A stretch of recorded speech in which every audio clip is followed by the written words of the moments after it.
안녕하세요. 식물가게 푸르다입니다. 3월에 접어들면서 본격적인 봄 시즌 꽃들이 농장에서 출하되고 있는데요.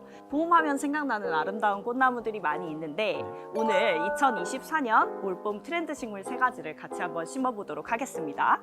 먼저 애니시다입니다. 애니시다는 봄이면 항상 먼저 나오는 노란 꽃과 레몬 향이 나는 식물이고요. 분갈이를 하면서 좀 더 자세하게 얘기를 해보도록 하겠습니다. 애니시다 키워보셨나요? 집에서? 키워보고 있습니다. 저도 올 키워보고 봄에 계세요? 처음으로 애니시다를 분양을 해서 키우고 있는데 조금씩 떨어지긴 하더라고요. 그래서 궁금했어요. 이 꽃이 얼마나 오래 가는지. 애니시다가? 네. 애니시다는 일단 꽃은 한번 피면 한 달 정도 유지가 되는 걸로 알려져 있지만은 집이 만약에 따뜻하다라고 하면은 꽃이 조금 일찍 질 수도 있고 서늘하게 관리를 하시면은 꽃을 좀 더 오래 볼 수가 있습니다. 집이 너무 따뜻했나 봐요. 그게 아닐 수도 있어요. 떨어지는 이유가 워낙 다양하기 때문에 분갈이 하면서 그것도 얘기하도록 하겠습니다. 네. 네.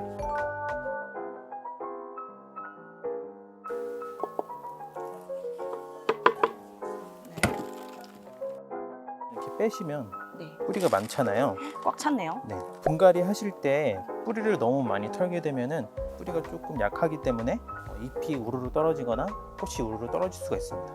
그래서 어느 정도를 털어야 하냐면 비율이거든요.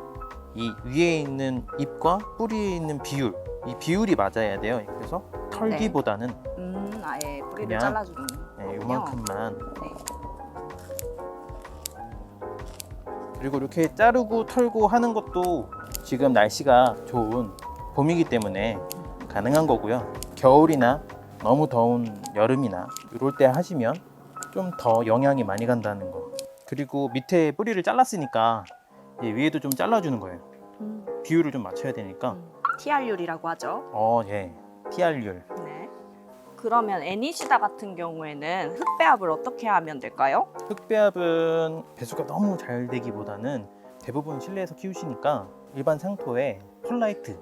그래서 요거 보시면 네. 하얀 돌이 많이 있잖아요. 네. 이렇게 펄라이트를 조금 더 섞어서 분갈이를 해주시면 훨씬 좋습니다.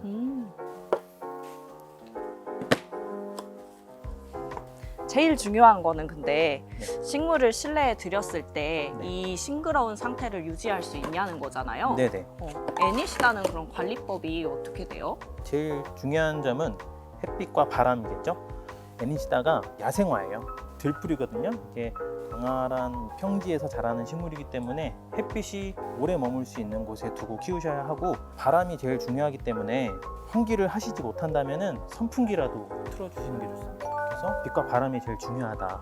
우선 애니시다는 꽃이 피고 향도 많이 나고 열매도 달리는 식물이기 때문에 어쩔 수 없이 이제 관리가 조금 안 되다 보면은 벌레가 생길 수도 있어요. 그래서 예방 차원에서 이런 태양 살충제를 조금 뿌려주면 좋거든요. 이렇게 보라색으로 돼 있고요. 위에다가 이렇게 두 꼬집 정도 위에다가 올려주시면 됩니다. 이렇게.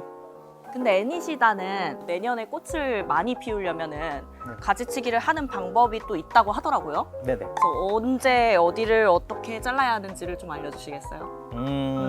보통 10월쯤에 가지를 치는 것을 추천을 드리고요.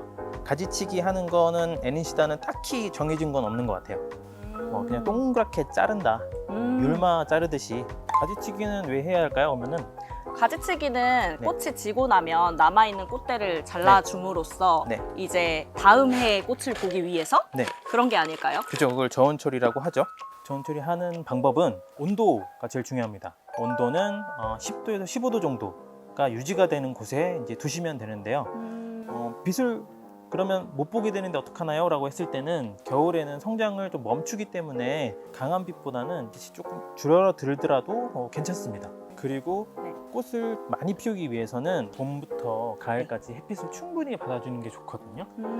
이제 보통 우리 집 애니시다는 꽃이 조금 너무 약하게 피는 것 같아요 라고 하실 경우에는 작년도에 빛을 너무 못 본 게 아닌가 라고 보시면 될 것 같아요. 신기하네요. 지금 네. 관리에 따라서 그런 게 아니라 이제 그쵸. 작년 관리에 따라서도 지금의 모습이 달라질 수 네. 있는 거니까 충분히 양분을 저장을 한다고 생각하면 될 것 같아요. 네, 이렇게 애니시다 분갈이 완성해봤습니다. 그럼 다음 식물 한번 볼까요? 네. 다음 식물은 클리핑 로즈마리네요. 네. 클리핑 로즈마리는 저희가 따로 한 편을 다룬 적이 있을 만큼 좋아하는 나무인데요. 푸르다를 방문해 주시는 많은 분들도 이 클리핑을 되게 좋아하시더라고요. 네. 그 이유는 아무래도 이 자유분방한 수영이 아닌가 싶은데요. 네. 이 식물은 매장에 심어놓으면 나가고 또 심어오면 나가서 저희끼리도 완판 식물이라고 부르는 그런 아주 착한 효자 나무입니다. 매니저님도 이 나무 좋아하시나요? 네, 굉장히 자유로운 수영을 만들 수 있기 때문에 저도 클리핑 로즈마리를 좋아하고요. 그리고 무엇보다 꽃이 정말 잘 펴요. 환경이 맞고 필 시기가 된다면 꽃이 정말 만발하는 식물이기 때문에 굉장히 매력적인 식물입니다. 일반 로즈마리와 클리핑 로즈마리를 가져왔습니다. 좀 비교를 하실 수 있게끔. 확연히 다르죠? 오, 많이 달라요. 네, 일반 로즈마리는 꽃이 잘 안 펴요. 기간이 굉장히 오래 걸린다고 합니다. 근데 클리핑 로즈마리는 꽃이 금방 핀다. 요거는 저희 푸르다에 오시면 구매를 하실 수가 있고요. 오늘은 클리핑 로즈마리를 심어 보도록 하겠습니다. 네. 심기 전에 네. 정리를 해야 돼요. 그러면 꽃이 이미 져서 꽃대가 아직 남아있는 것들이 있죠? 오, 그러네요. 이런 것들을 이렇게 조금 정리를 해주시는 게 좋아요. 그래서 어떻게 하냐? 그냥 이렇게 손으로 따주는 건가요? 네, 집에서 하실 때는 라텍스 장갑 있으시죠? 얼마 안 하니까 끼셔서 하시는 거를 추천드려요. 하다 보면은 향이 손에 진하게 묻어 있습니다. 그럼 좋은 거잖아요. 장갑 안 끼면 안 될까요? 근데 너무 진하니까 너무 오래 남아 있어서 그래요?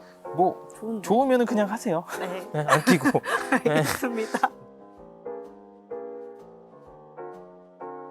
이렇게 보면은 가지가 많이 나 있어요. 네. 그래서 여기서 선택입니다. 잘라서 나는 조금 하나의 가지만 가지고 키우겠다라고 하시면 밑에 있는 가지는 다 잘라도 되고, 아니다 나는 좀 풍성하게 키우고 싶다라고 하시면 요거 그대로 가시되 실내에서 키우실 거잖아요. 네. 그러면 안에 있는 요런 이제 잔가지들 요런 것들 있죠? 네. 요런 것들을 조금 솎아주시는 게 좋아요. 바람이 통해하기도 하고 실내에는 바람이 부족하니까. 네. 그래서 최대한 단순하게 안에를 따주시는 게 좋습니다.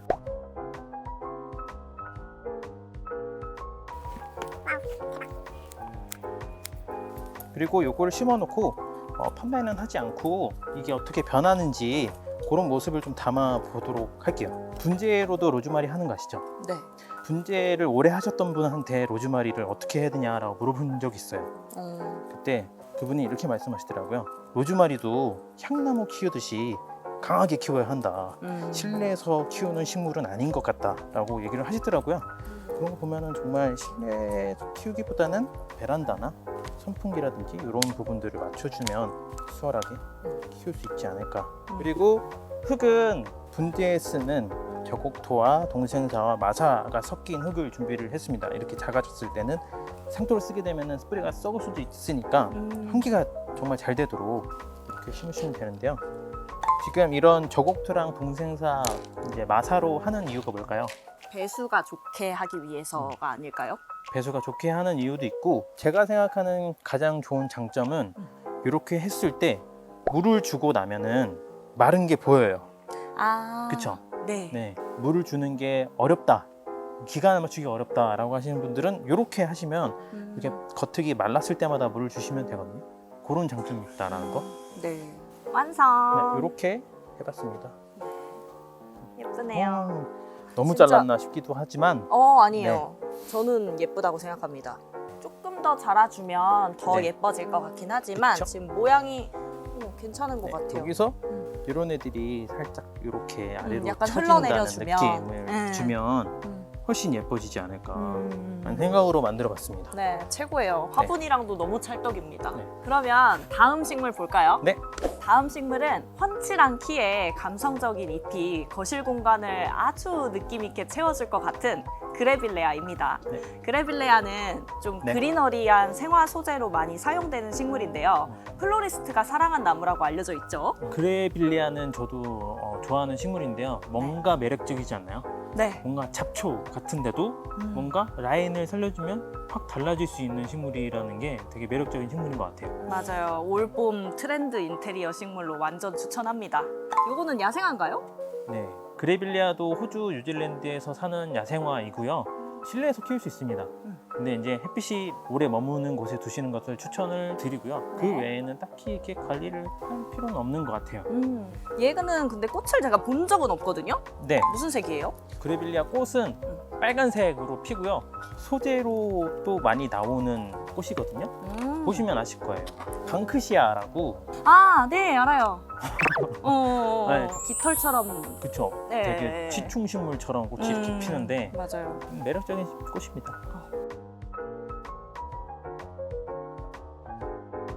원래는 직선으로 된 나무를 이렇게 네. 철사를 감아서 네네. 모양을 만들어 주신 건가요? 그렇죠. 이제 원래 철사 감는 모습까지 보여드리려고 했는데 이전에도 많이 소개를 해드렸기 때문에 미리 감아놨습니다.